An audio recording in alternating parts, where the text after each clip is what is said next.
वंदे वंदे वंदे। राष्ट्र संत तुकडोजी महाराज की इस पावन धरा को कोटि कोटि नमन करते हुए मंच पर उपस्थित पूज्य संत श्री माधवदास जी महाराज, दत्त गिरि जी महाराज, वासुदेवानंद गिरि जी महाराज, राज्यसभा के माननीय सांसद जिलाध्यक्ष श्री अनिल जी बोड़े और अमरावती की आवाज को जिन्होंने लोकसभा में पूरे देश के अंदर पहुंचाया था, ऐसी पूर्व सांसद श्रीमती नवनीत जी राणा, जनार्दन पंथ बोथे जी, विधायक श्री रवि जी राणा, तिवसा विधानसभा क्षेत्र से भारतीय जनता पार्टी के हमारे प्रत्याशी श्री राजेश वानखेड़े जी,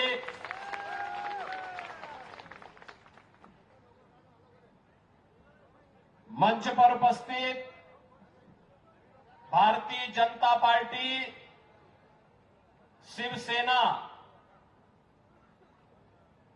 एनसीपी के हमारे सभी पदाधिकारीगण, महायुति गठबंधन से जुड़े हुए सभी उपस्थित बहनों और भाइयों, ये मेरा सौभाग्य है कि आज मुझे हिंदवी स्वराज के संस्थापक छत्रपति शिवाजी महाराज की पावन धरा पर आप सबके साथ संवाद बनाने का एक सौभाग्य प्राप्त हो रहा है। मैं छत्रपति शिवाजी महाराज और महाराष्ट्र की इस धरा को कोटि कोटि नमन करते हुए मां तुलजा भवानी और भगवान विठोबा के आशीर्वाद की इस पावन धरा को नमन करता हूं। तिवसा विधानसभा क्षेत्र से जुड़े हुए आप सभी बंधुगण का हृदय से अभिनंदन करता हूं। बहनों और भाइयों, हम लोग तिवसा में खड़े हैं। राष्ट्र संत तुकडोजी महाराज ने जिस धरा से राष्ट्र धर्म का शंखनाद किया था, मैं राष्ट्र धर्म की बात इसलिए कर रहा हूं क्योंकि कुछ लोग होते हैं भारत के अंदर जो भारत के अंदर जब भी हमारा कोई शोभा यात्रा निकलती है, कोई पर्व और त्योहार, पावन पर्व आता है, कहीं रामनवमी का, कहीं पर कोई अन्य धार्मिक शोभा यात्रा निकल रही होती है, उस समय उन्हें उस शोभा यात्रा को देख करके गर्व के और श्रद्धा का भाव आने की बजाय वे पाकिस्तान का झंडा लहराते हुए दिखाई देते हैं।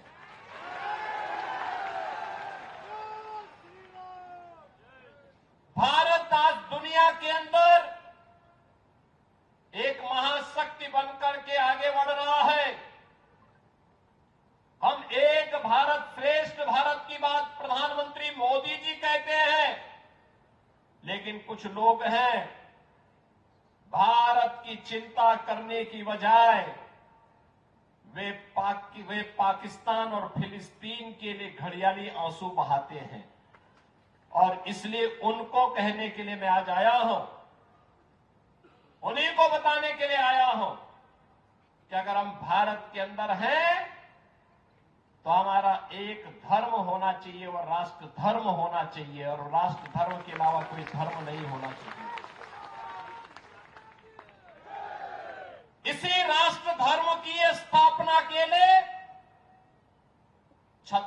शिवाजी महाराज ने हिंदवी स्वराज की स्थापना की थी।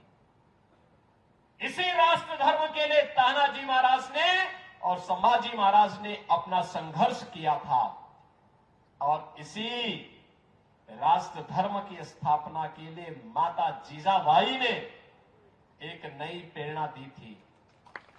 यही राष्ट्र धर्म है जो छत्रपति शिवाजी महाराज को समर्थ गुरु रामदास ने प्रेरणा प्रदान करके आगे बढ़ाया था और यही राष्ट्र धर्म है जो राष्ट्र धर्म जिसको राष्ट्र संत टुकड़ोजी महाराज ने इस क्षेत्र से पूरे देश के अंदर फैलाने का कार्य किया था।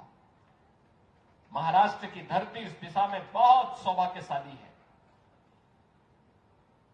इसने राष्ट्रवीरों को दिया है। इस धरा ने शौर्य और पराक्रम के लिए भारत के लिए लड़ने वाले वीरों की एक लंबी श्रृंखला दी है। तो इस धरा ने राष्ट्र संतों को भी दिया है।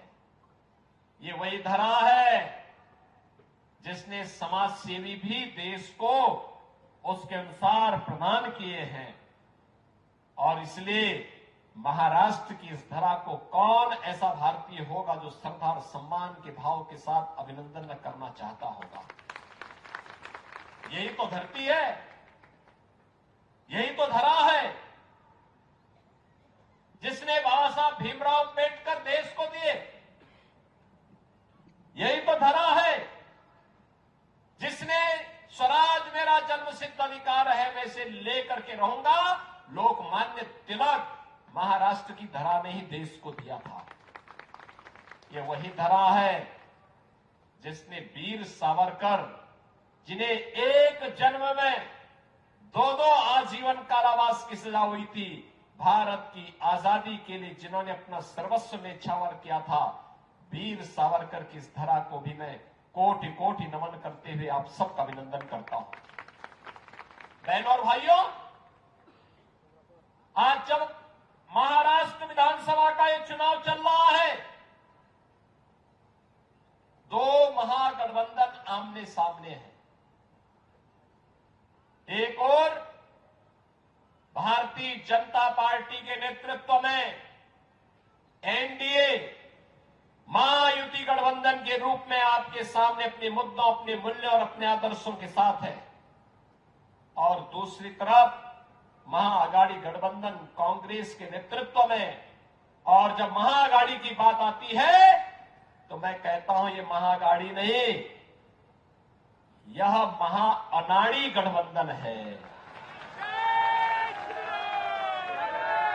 महाअनाड़ी इसलिए क्योंकि जिसको राष्ट्र धर्म की चिंता नहीं,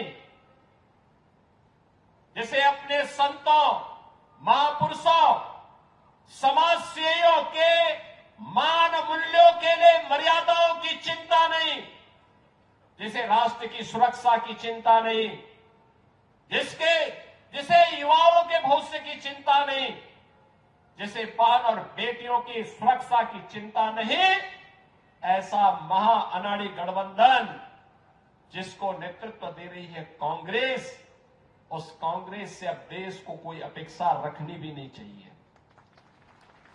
आपने कांग्रेस के नेताओं के चरित्र को देखा है, कैसे आजादी के बाद से लेकर के आज तक लगातार राष्ट्रीय मूल्यों के साथ खिलवाड़ करना इसकी प्रवृत्ति बन चुकी है। जब भी भारत संकट में आता है, कांग्रेस के नेता भारत छोड़ करके दुनिया के अंदर अपनी पिकनिक मनाते हैं। आपने राहुल गांधी को देखा होगा, जब देश में संकट आता है, राहुल जी इटली में होते हैं, भारत में नहीं होते। दुनिया के अंदर जाते हैं, भारत की निंदा करते हैं, भारत के बारे में अपमानजनक टिप्पणियां करते हैं, भारत को कोसने में कोई कोताही नहीं बरतते हैं। और जब भी भारत के मूल्य और आदर्शों की स्थापना की बात आती है, कौन नहीं जानता है कि अयोध्या में राम मंदिर के मार्ग के जितने भी बैरियर थे, सब कांग्रेस ने स्थापित किए थे। ये सभी बैरियर कांग्रेस ने लगाए थे। कौन नहीं जानता है देश के अंदर आतंकवाद की शुरुआत कश्मीर में धारा 370 से प्रारंभ होती है। बाबा साहब भीमराव अंबेडकर के विरोध के बावजूद कांग्रेस के उस समय के नेतृत्व ने धारा 370 को जबरदस्ती भारत के संविधान में जोड़ा था। कौन नहीं जानता है बाबा साहब भीमराव अंबेडकर को चुनाव में परास्त करने का कांग्रेस का षड्यंत्र? कौन नहीं जानता है कांग्रेस को नीतियों को, जो उसने अनुसूचित जाति जनजाति के लोगों को आरक्षण की सुविधा से वंचित करने के लिए तमाम षड्यंत्र किए थे, समय समय पर षड्यंत्र किए थे, और आज भी कांग्रेस वही कर रही है। ये वही कांग्रेस है जो कहती थी कि राम और कृष्ण तो हुए ही नहीं। ये वही कांग्रेस है जो लगातार राष्ट्रीय सुरक्षा के साथ खिलवाड़ किए थे, और आज भी कांग्रेस वही कर रही है। ये वही कांग्रेस है जो कहती थी कि राम और कृष्ण तो हुए ही नहीं। ये वही कांग्रेस है जो लगातार राष्ट्रीय सुरक्षा के साथ खिलवाड़ करती थी, और आज यह महाअघाड़ी गठबंधन महाअनाड़ी गठबंधन के रूप में इस चुनाव में आपके सामने है। इनके पास न कोई मूल्य है, इनके पास न कोई आदर्श है, इनके पास महाराष्ट्र और भारत के लिए भविष्य की कोई योजना नहीं। सत्ता इनके लिए भ्रष्टाचार का एक जरिया है, सत्ता इनके लिए लूट खसोट का एक जरिया है। सत्ता इनको अराजकता पैदा करने, अपने राजनीतिक स्वार्थों के लिए आतंकवाद नक्सलवाद को बढ़ावा देना इनका एक मात्र इनका जरिया बनता है। और इसीलिए एक तरफ कांग्रेस के नेतृत्व का ये महानाड़ी गठबंधन और दूसरी तरफ महायुति महागठबंधन का नेतृत्व कर रहे प्रधानमंत्री मोदी जी के नेतृत्व में एनडीए के सभी दल, भारतीय जनता पार्टी, शिवसेना और एनसीपी, ये सभी मिलकर के इस चुनाव में आपके बीच में है। बहनों और भाइयों, पिछले 10 वर्ष में आपने भारत को एक नए भारत के रूप में देखा होगा। सुरक्षा की अगर आप देखें तो सुरक्षा जो कांग्रेस की सरकार के समय राष्ट्रीय सुरक्षा दांव पे लगी थी, पाकिस्तान भारत के अंदर विस्फोट करता था, आतंकवाद को भड़काता था, अराजकता को भड़काता था, जब मर्जी सीमा पार करके भारत के अंदर घुसपैठ करके सुरक्षा बलों के जवानों पर हमला करता था। लेकिन आपने देखा होगा आज पाकिस्तान भी जानता है कि उसकी कोई भी नाजायज हरकत का दुष्परिणाम क्या होगा। वह भी जानता है कि अगर मैंने कोई भी हरकत की तो अगले ही दिन, अगले 24 घंटे के अंदर भारत के बहादुर जवान पाकिस्तान के अंदर सर्जिकल स्ट्राइक और एयर स्ट्राइक करके पाकिस्तान का काम तमाम कर देंगे। और इसलिए अब पाकिस्तान अंतर्राष्ट्रीय मंचों पर कहता है कि जान बख्शो, भारत हम पर कभी भी हमला कर सकता है। भयो बिनु होए न प्रीति, ये वही स्थिति है। बहनों और भाइयों, आपने 3 दिन पहले का वो समाचार सुना होगा जब सीमा पर चीन की सेना पीछे हट रही है और भारत की सेना वहां पर गश्त कर रही है। ये नया भारत है, ये नया भारत है। किसी के सामने झुकता नहीं है, पीछे हटता नहीं है, और दुश्मन को उसी की भाषा में जवाब देना भी जानता है। ये नया भारत है।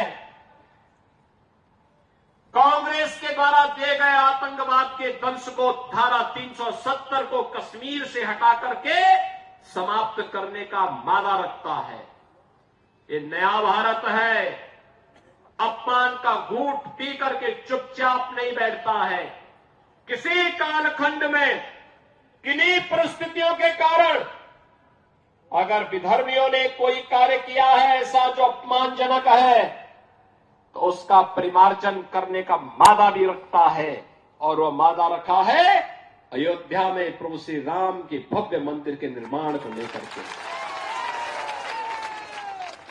अयोध्या में 500 वर्षों का इंतजार समाप्त हुआ। 500 वर्षों के बाद इस दीपावली को भगवान राम ने अपनी जन्मभूमि पर दीपावली के उत्सव को देखा। कौन ऐसा भारतीय होगा जिसका सिर गौरव के साथ फूला नहीं हो? कौन ऐसा भारतीय है जिसको गौरव की अनुभूति न हुई हो? क्योंकि नया भारत है। ये नया भारत विकास भी कराता है, लोक कल्याणकारी कार्यक्रमों को आगे भी बढ़ाता है। ये नया भारत है जो अपने आन मान और शान की रक्षा करना जानता है। और मोदी जी के नेतृत्व में पिछले 10 वर्ष के अंदर भारत ने वो करके दिखाया है। बहनों और भाइयों, मैं आप सबसे आज यही कहने के लिए आया हूं, ये जो विधानसभा का चुनाव महाराष्ट्र के अंदर चलना है, ये महाराष्ट्र के अंदर का चुनाव इसी बात को लेकर के है। कैसा महाराष्ट्र हमें चाहिए, किस प्रकार का महाराष्ट्र हमें चाहिए। जिन मूल्यों, जिन आदर्शों के लिए छत्रपति शिवाजी महाराज ने हिंदवी स्वराज की स्थापना की थी, उन मूल्यों और उन आदर्शों का पालन कौन कर रहा है? महायुति गठबंधन कर रहा है या महाअघाड़ी? और अगर आप देखेंगे तो छत्रपति शिवाजी महाराज के मूल्य और आदर्शों का कोई एक गठबंधन अपना आदर्श मान करके उनसे प्रेरणा प्राप्त करके कार्य कर रहा है, तो वह महायुति गठबंधन है भारतीय जनता पार्टी के नेतृत्व का। छत्रपति शिवाजी महाराज, तुकोजी महाराज, संभाजी महाराज उत्तर प्रदेश में त्यात्या टोपे हो या फिर उत्तर प्रदेश की झांसी में महारानी लक्ष्मीबाई का संघर्ष हो, ये सभी तो हमें उन्हीं मूल्य और आदर्शों की स्थापना की प्रेरणा प्रदान करते हैं, जिसको लेकर के आज भारतीय जनता पार्टी कार्य कर रही है। और उसी के लिए आज मैं आपके पास आया हूं कहने के लिए कि छत्रपति शिवाजी महाराज ने उस कालखंड में जब औरंगजेब जैसा दुष्ट और बर्बर आक्रांता भारत के अंदर शासन कर रहा था, उसकी सत्ता को चुनौती दी थी। उन्होंने हिंदवी स्वराज की स्थापना की थी। पूरे भारत के लिए वो एक प्रेरणा बनी। और इसीलिए मुझे याद है जब 2017 में मुझे उत्तर प्रदेश का मुख्यमंत्री बनाया गया, मैं आगरा में गया था। आगरा में मैं जब निरीक्षण कर रहा था, मुझे बताया गया कि यहां पे एक मुगल म्यूजियम बन रहा है। मैंने कभी मुगल का भारत से क्या संबंध है, आगरा से क्या संबंध है? मुझे बताया गया कि औरंगजेब ने यहां पर रह करके बहुत दिनों तक शासन किया था। हमने कहा उनका संबंध क्या है भारत से? हमने कहा भारत का संबंध छत्रपति शिवाजी महाराज से है। इस म्यूजियम का नाम बदलो, म्यूजियम का नाम बदलो। ये मुगल कालखंड और स्थापत्य का नहीं बनना चाहिए, बल्कि मराठा और छत्रपति शिवाजी महाराज का प्रतीक बनना चाहिए। और बहनों और भाइयों, हम लोगों ने इस पूरे म्यूजियम का पूरा आर्किटेक्ट ही बदल करके छत्रपति शिवाजी महाराज की स्मृति को वहां जीवंत करने का काम किया है। छत्रपति शिवाजी महाराज हमारे आदर्श हैं, लेकिन छत्रपति शिवाजी महाराज को उस समय कितना संघर्ष करना पड़ा था, एक एक व्यक्ति को जोड़ना पड़ा था, एक एक व्यक्ति को अपने साथ खड़ा करना पड़ा था, एक एक नागरिक को जाति के नाम पर नहीं, क्षेत्र के नाम पर नहीं, भाषा के नाम पर नहीं, उन्होंने महाराष्ट्र से लेकर के कर्नाटक तक और महाराष्ट्र से लेकर के उत्तर प्रदेश और भारत के तमाम अन्य क्षेत्रों तक उस समय उन्होंने औरंगजेब की सत्ता को चुनौती देते हुए हिंदवी स्वराज के लिए सभी हिंदू राजाओं को एकत्र करने का काम किया था। तब औरंगजेब जैसा बर्बर विदेशी आक्रांता भी उस कालखंड में न चाहते हुए भी पराजय का मुंह देखने के लिए मजबूर हुआ था। बहनों और भाइयों, मैं आप सबसे यही कह रहा हूं, ये इतिहास हम सबको यही प्रेरणा दे रहा है। तमाम लोग आपके पास आएंगे, तमाम मुद्दों को उठाएंगे, तमाम बातें आपके सामने कहेंगे, और मैं तो केवल एक लाइन में अपनी बात कह रहा हूं, और एक लाइन की बात यही है कि बंटो मत।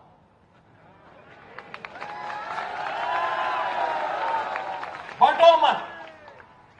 बंटे थे तो कटे थे। एक है, नेक है। यानी बंटे थे तो कटे थे, आज एक है तो नेक है, एक है तो सेफ है। और जब तक एक रहेंगे, सेफ रहेंगे, आपकी शोभा यात्रा पे कोई पथराव नहीं करेगा। पथराव करने वाला आपके आगे आगे झाड़ू लगा करके सफाई करते हुए जाएगा।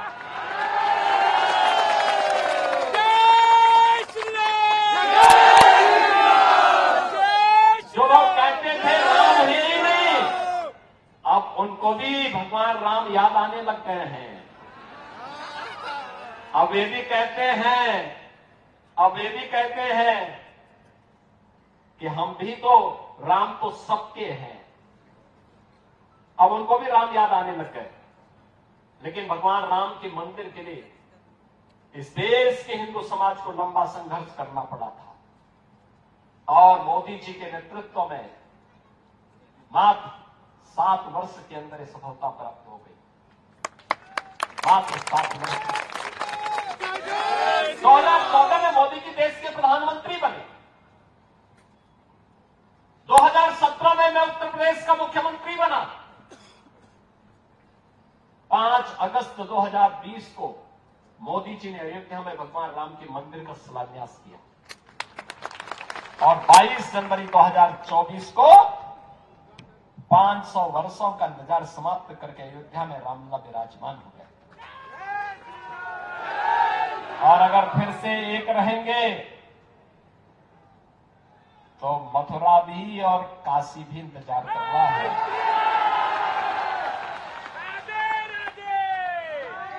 और हम लोग इसीलिए बार बार कहते हैं कि लड़ो नहीं और बंटो नहीं। ये लड़ाने वाले, ये बांटने वाले लोग कभी आपके साथ कभी खड़े नहीं होने वाले हैं, कभी नहीं खड़े होंगे।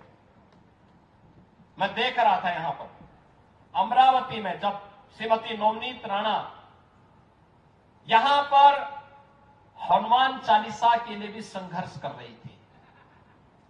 याद करिए, जब बजरंग बली रहे होंगे त्रेता युग में, तब तो इस्लाम नाम की कोई वस्तु इस धरती पे नहीं थी। और आज अगर बजरंग बली की हनुमान चालीसा का पाठ हम कर रहे हैं, रामनवमी की कोई शोभा यात्रा निकाल रहे हैं, उसको प्रतिबंधित किया जाता है, उसको रोका जाता है। किन कारणों से? और जिन्हें बजरंग बली पसंद नहीं है, उन्हें जो पसंद है वहां जाएं। भारत के अंदर कौन ऐसा भारतीय होगा जो राम को न मानता हो, जो बजरंग बली को न मानता हो? और इसलिए बहनों और भाइयों, मैं आप सबसे कहने के लिए आया हूं कि चुनाव राष्ट्र धर्म का चुनाव है। हमारा सब कुछ देश के नाम होना चाहिए। हर काम देश के नाम। हमारा व्यक्तिगत कोई अस्तित्व नहीं है, कोई वजूद नहीं है, कोई मायने नहीं रखता। हमारा व्यक्तिगत अस्तित्व, हमारा सब कुछ देश के लिए होना चाहिए। जो देश के हित में है वो हमारे हित में है, जो देश के विरुद्ध है वो हमारे भी विरुद्ध है। और इसी संकल्प के साथ हम सबको महाराष्ट्र की विधानसभा के चुनाव को भी लेना है। अगर देश के हित में महायुति गठबंधन की सरकार आनी है तो हर हाल में आनी है, हर हाल में लानी है, और यही आह्वान करने के लिए मैं आपके बीच आया हूं। यहां पर भारतीय जनता पार्टी ने अपने प्रत्याशी के रूप में, यहां पर भारतीय जनता पार्टी के प्रत्याशी के रूप में श्री राजेश वानखड़े जी आपके बीच में यहां पर आपको भारतीय जनता पार्टी ने प्रत्याशी बनाकर दिया है। बहनों और भाइयों, विकास कराना हो, लोक कल्याणकारी कार्य कराना हो, विरासत और विकास के अद्भुत समन्वय को आगे बढ़ाना हो, या राष्ट्रीय सुरक्षा को सुदृढ़ करना हो, ये केवल और केवल भारतीय जनता पार्टी के नेतृत्व में, मोदी जी के नेतृत्व में ही संभव हो सकता है। और इसीलिए मैं आप सबसे अपील करने के लिए आया हूं। आप सबसे मेरी अपील है कि भारतीय जनता पार्टी और महायुति गठबंधन से जुड़े हुए हमारे जितने भी प्रत्याशी हैं, श्री राजेश वानखड़े तिवसा विधानसभा क्षेत्र से,